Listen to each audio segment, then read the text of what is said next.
Sie sind nicht nur Superhelden auf der großen Leinwand, sondern auch im wirklichen Leben. Willkommen bei WatchMojo Deutschland. Heute zeigen wir unsere Top 10 großartiger Dinge, die Superhelden-Darsteller im realen Leben getan haben. Um auch in Zukunft die besten Videos nicht zu verpassen, abonniere uns und aktiviere die Glocke. In dieser Liste schauen wir uns die Momente an, in denen Superhelden-Darsteller ihre Bekanntheit nutzten, um in der realen Welt Gutes zu tun. So please join me and become a regular donor and help children have the childhood they deserve.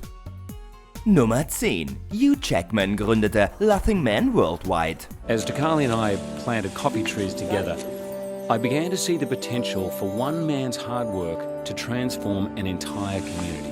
Wolverine ist zwar ein abgestumpfter Antiheld, aber der Mann, der hinter den Krallen steckt, ist es nicht. Auf seiner Reise durch Äthiopien traf Jackman einen Kaffeebauer namens Dukale. Er verbrachte einige Zeit auf der Farm von Dukale und arbeitete mit ihm und sah die Ergebnisse seiner harten Arbeit. Das inspirierte Jackman, Laughing Man Worldwide zu gründen, eine Organisation, die wirtschaftlichen Wandel durch Unternehmertum fördert. Laughing Man vertritt die Philosophie, dass Menschen sich und ihre Gemeinschaft verbessern können, wenn ihnen die nötigen Schulungen und Möglichkeiten geboten werden. Und diese Veränderung kann ansteckend sein. Als Teil der Stiftung eröffnete Jackman das Laughing Man Café in New York, das direkt mit den Kaffeefarmern zusammenarbeitet und nicht über Vertriebshändler. Alle Gewinne werden der Stiftung gespendet. I made Dicali a promise to do my part to help.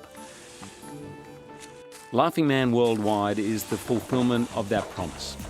Nummer 9. Ryan Reynolds trat der Michael J. Fox Foundation bei, um Parkinson zu bekämpfen. Fellow actor Ryan Reynolds joined the fight and the foundation. 2009 trat der Schauspieler der Michael J. Fox Foundation bei. Das war noch bevor er die Hauptrollen in Green Lantern und Deadpool bekam. Die Stiftung arbeitet daran, das Leben von Parkinson-Patienten zu verbessern. Ziel ist es, neue Therapien zu erforschen, neue Medikamente zu entwickeln und letztendlich die Krankheit zu besiegen.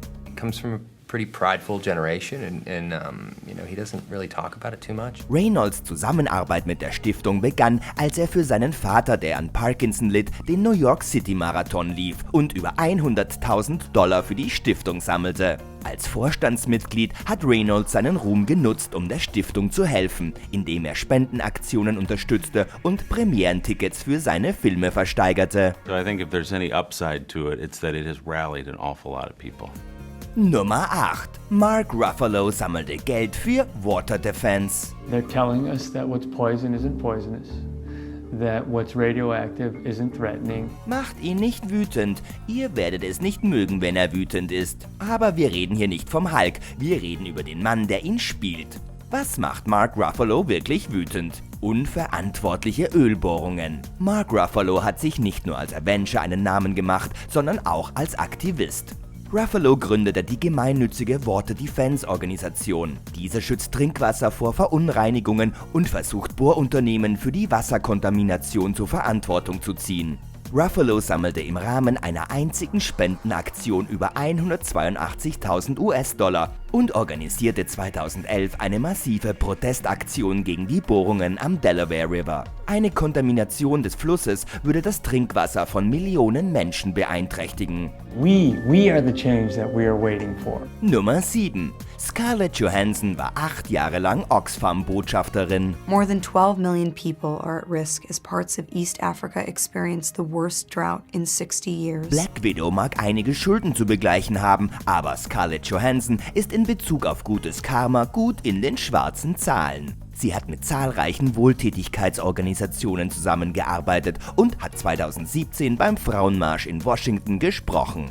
Doch ihr größter Einsatz waren die 8 Jahre als Botschafterin von Oxfam. Das ist ein Unternehmen, das sich der Bekämpfung der globalen Armut verschrieben hat. Leider verließ sie 2014 die Organisation aufgrund eines Konflikts um ihren Vertrag mit SodaStream. Trotz ihrer Trennung von Oxfam war ihr Einfluss unumstritten während ihrer Zeit bei der Menschenrechtsorganisation.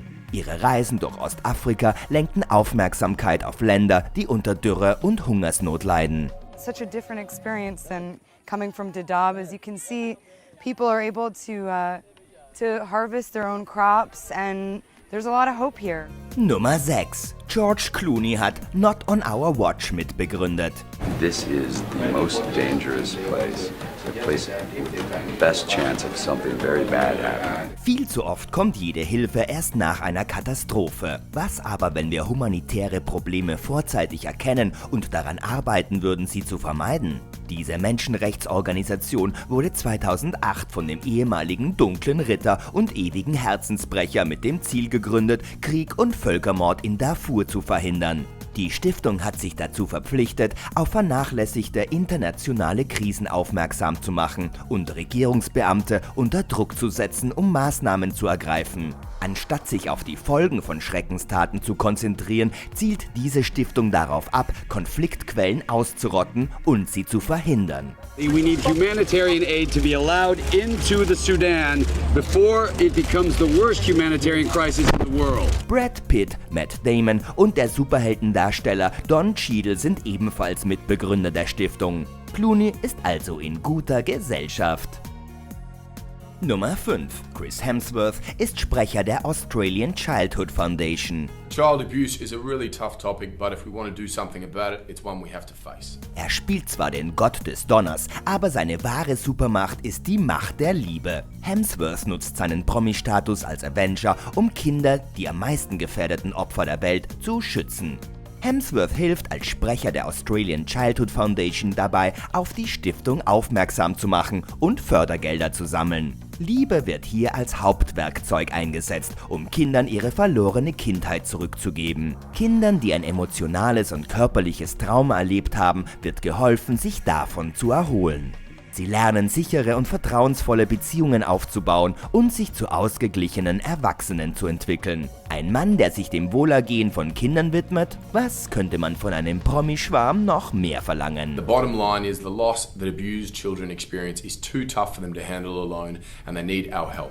Nummer 4. Christian Bale besuchte die Opfer der Aurora-Schießerei im Krankenhaus. This surprise visit has sent a huge jolt of energy through this city in pain. Diese tragische Schießerei, die bei einer Vorführung von The Dark Knight Rises in Aurora, Colorado stattgefunden hat, bleibt unvergessen. Dutzende von Kinobesuchern wurden getötet und noch mehr wurden dabei verletzt. Nach der Tragödie besuchte Bale, unser zweiter Batman auf dieser Liste, das Denkmal, das vor dem Kino von den Freunden und Familien der Opfer errichtet wurde. Bale sagte, er habe eine persönliche Verbindung zu dieser Tragödie und zu den Menschen. Der Besuch war seine Idee, ganz ohne Presse und Paparazzi. Er besuchte auch das Krankenhaus und traf persönlich die Überlebenden, die Ärzte und die Ersthelfer.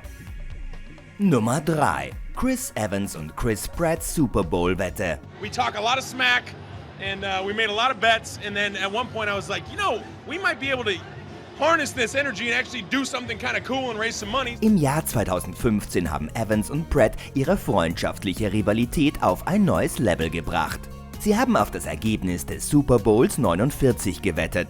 Und der Verlierer muss bei einer Wohltätigkeitsorganisation mitmachen, die der Gewinner auswählt und ein Kostüm tragen. Evans setzte auf die Patriots und Pratt auf die Seahawks. Letzterer verlor die Wette und besuchte ein Kinderkrankenhaus in Boston, verkleidet als Star-Lord, die Rolle, die er als Marvel-Superheld gespielt hat. Evans war jedoch ein fairer Gewinner, er begleitete Pratt bei dem Boston-Besuch und arrangierte sogar, dass er und sein Superheldenkollege auch das Seattle Children's Hospital besuchten. Diesmal trug jedoch er sein Kostüm.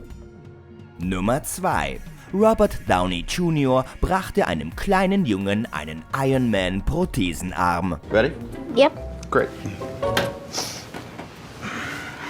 Each one looks the same. Der 7-jährige Alex Spring bekam nicht nur einen 3D-gedruckten bionischen Arm, der von seinem Lieblings-Superhelden inspiriert wurde, er bekam ihn von Iron Man höchstpersönlich. Um dieses einzigartige Geschenk zu überbringen, hat sich Robert Downey Jr. mit Albert Manero zusammengetan, dem Gründer von Limitless, einem Unternehmen, das kostenlos bionische Arme für Kinder herstellt. You know who that is? Iron Man. What's his name?